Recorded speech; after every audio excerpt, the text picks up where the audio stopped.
One of the things I love about this field is that nobody has to give you permission to become a full-time, highly paid writer. These options were not available a few years ago where you could just create your own samples, get on a free website like LinkedIn and start pitching. If you really want to do it, who is to stop you? But obviously, there are qualities that the most successful freelance copywriters have. There are mistakes that sabotage people. So I'm going to lay all of that out for you in this video. I'm Christine, a full-time freelance copywriter in the B2B software space. I'm a self-taught copywriter, self-made copywriter, somebody who went on Google, decided I wanted to pursue this, and now I do it full-time. I teach other writers how to do the exact same thing, taking the exact same steps that I took. So if you want free copywriting tips and freelance business tips, make sure you're subscribed so you're the first one to know as soon as I drop a new video. I'm dropping 2 new videos every week. If you've watched any of my videos, you know that I'm not a big fan of anybody telling you you cannot or should not go into freelance copywriting. If it's something you want to do and you're not going to give up until you achieve it, nobody can stop you. You are able to take the initiative and determine your own destiny, and nobody can give you permission. I hate gatekeeping. I hate people who try to make it seem like it's really hard to do. If you want to do it, there is nothing stopping you. All of the information is online, whether it's free, whether it's paid. If you pay for it, you're going to get the information in an organized way that allows you to digest it quicker and you'll get to the goal quicker. But if you can't afford it, you can still go on channels like mine and get so many free resources. The barrier to entry is so low, but one of the biggest obstacles to freelance writing success is indecision, the inability to just make a decision and move forward without seeing all of the steps in front of you. You have to be able to just make a decision. Now, this comes up the most when it comes to choosing a niche. It actually comes up when people are deciding whether or not they should pursue freelance writing. They really stay stuck in overly researching it, seeing how much money they can make. You really have to leap before you look. Unfortunately, there's no crystal ball to look into to tell you if you're making the exact right decision in your niche. There's no crystal ball telling you whether or not you're going to be a successful freelance writer and how much money you're going to make off the bat. The best thing you can do is learn the steps, make sure you do have a plan, but then anticipate that those plans might change. Some of these decisions that we spend so much time obsessing over wind up being things that we change down the road and weren't that big of a deal. For example, I knew I wanted to go into B2B SaaS for sales technology because I used to be in sales and I used some software tools. I felt like I could write to that audience as a former user. However, once I actually started pitching, I wasn't exactly getting the sales technology clients. I was getting more broad technology categories. I stayed open. I wound up doing a lot of IT projects, which were super boring, but there was the highest need for those types of projects. There's not a lot of people that choose to be in a specific niche like B2B technology. So I stood out amongst other writers. And I just wound up taking the work that came to me for so many different types of technology companies that weren't what I thought I was necessarily going to do. But then in the second iteration of my freelance business, when I had taken an in-house role, it didn't work out. I quit, had to build my freelance business back up from scratch because I had dropped on my clients. I decided, no, this time I'm really going to turn away clients that don't fit into the sales engagement category.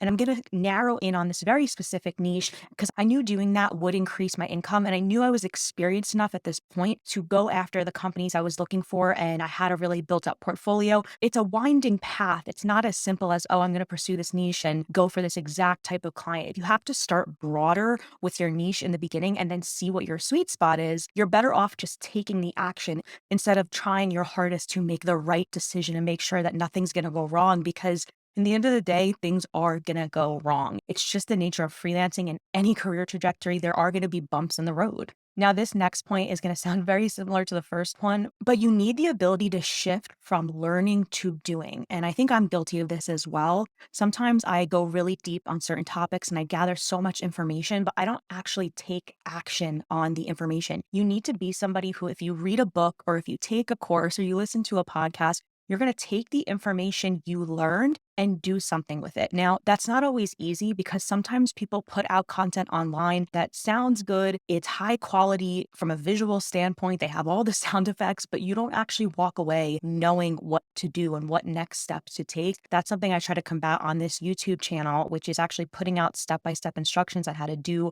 certain things, whether it's building a writing portfolio or writing a cold pitch on LinkedIn. So definitely subscribe if you like tangible information like that. Back to what I was saying before, you really need to step out of learning mode and actually take action. And that's why I've said this in many other videos, but you're better off not taking a freelance copywriting course. You're better off just taking imperfect action and moving forward. You will learn so much more from your mistakes. You will learn so much more from working with clients. Even if your working relationship with that client turns out to be an absolute train wreck, you will have learned so much more than the average person can learn just by reading a copywriting book. I think the biggest misconception in freelance copywriting is that people think they need to sit there and learn and study instead of actually going out and doing it and getting the experience.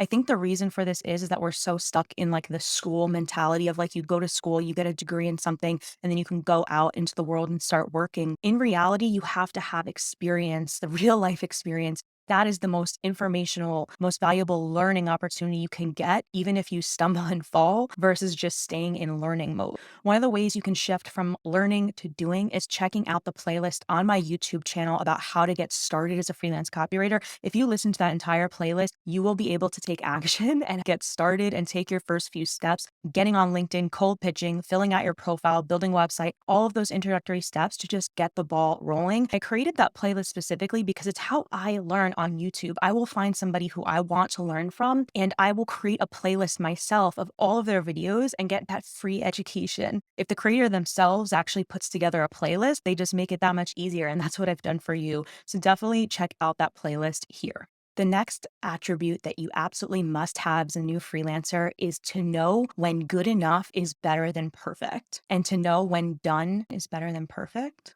In other words, just stop being such a perfectionist. If you sit there and you obsess about what your website looks like and whether your portfolio pieces are good enough, and if your about section on your LinkedIn profile is what it needs to be, you will stay stuck. That's the problem, is that you want everything to be perfect. And the reality is, it is never going to be. The other harsh reality is that there's people who have worse quality work, but they're getting the opportunities because they're actually going out and taking action instead of trying to perfect their online presence and tinker and take workshops and do all of the procrastination devices. My writer's website is not great. I think I updated it maybe once or twice in the years that I've been a freelancer. I know it's not great, but it's not going to stop me from doing the work of cold pitching, of getting clients and doing what I have to do. I know that for me to be a successful freelancer, someone who makes a full-time living writing online, that I don't need a perfect website. I need a website that looks decent. I needed samples in the beginning when I was just starting out that looked like they would be good samples, just for somebody to give me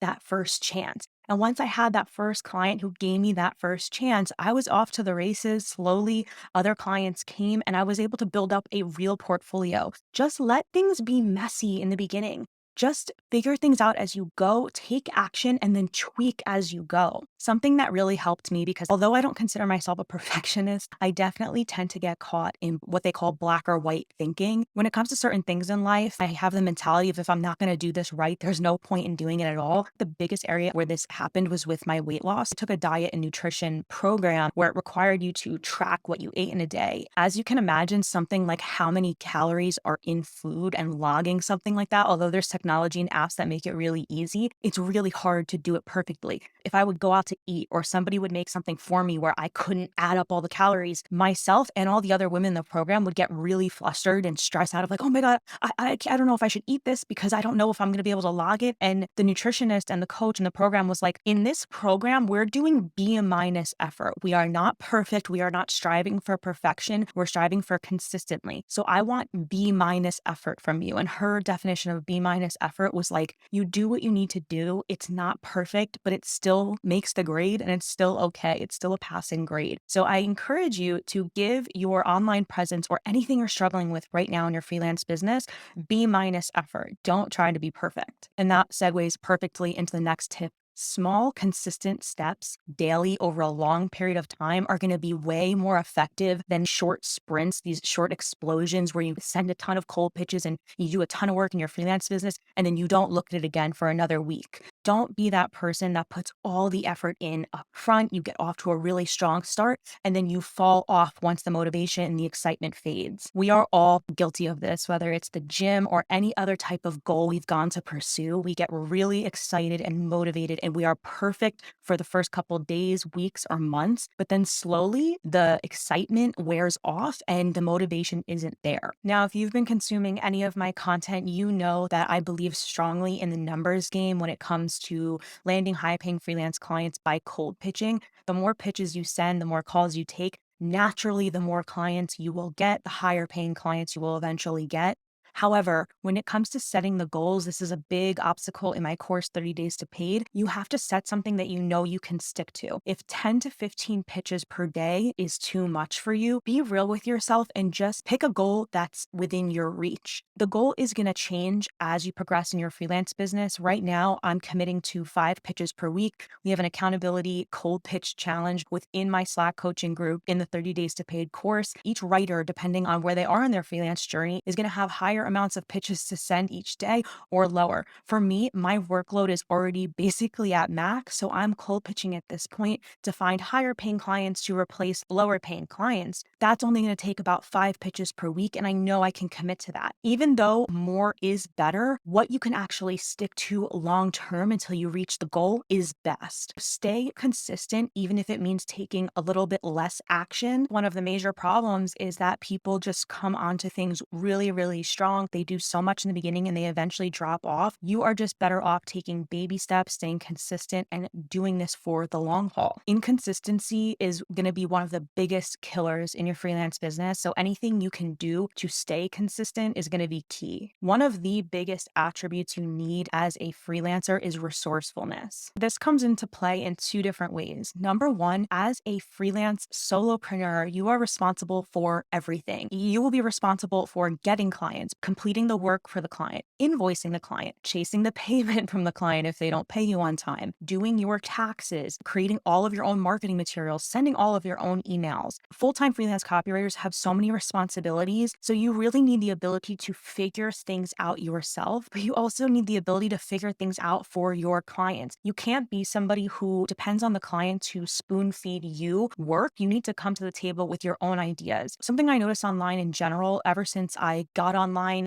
and got into the course creation space, is that people send me questions that could be answered with a 3-second Google search. So if you're somebody who doesn't do a lot of research, you're probably going to struggle in this profession, because copywriting is all about getting into the mind of a consumer that you might not be familiar with, being able to empathize with them. You need to be able to find what you need to find in order to do that. You need to get the knowledge you don't have, and you need to be able to do that self-sufficiently. So whether it's researching the best way to write a sales page or a case study or a white paper, or whether it's how to use a feature on LinkedIn, a lot of this stuff is really accessible with a 2-minute Google search. So you really have to hone your research abilities, become an expert Googler, be someone who is able to find the answers. And if you do need to ask that question, at least come to it saying, listen, I have looked here, here, and here, and I cannot figure this out. Am I missing something here? Showing that you've done the work and you've put the effort in before you ask questions will go a really long way with clients. It'll just help you to become a more resourceful, independent person, a scrappier person, a can-do person, somebody who just is able to get things done on their own. The more resourceful you are, the more confident you'll become. As freelancers, we have to toe this line between being a service provider and taking instruction and being able to stand up for those ideas in a convincing way. Let's say you have an idea for somebody's social media account, you present that and the client pushes back on you. You have to be able to be like, no, no, no, this is what I've seen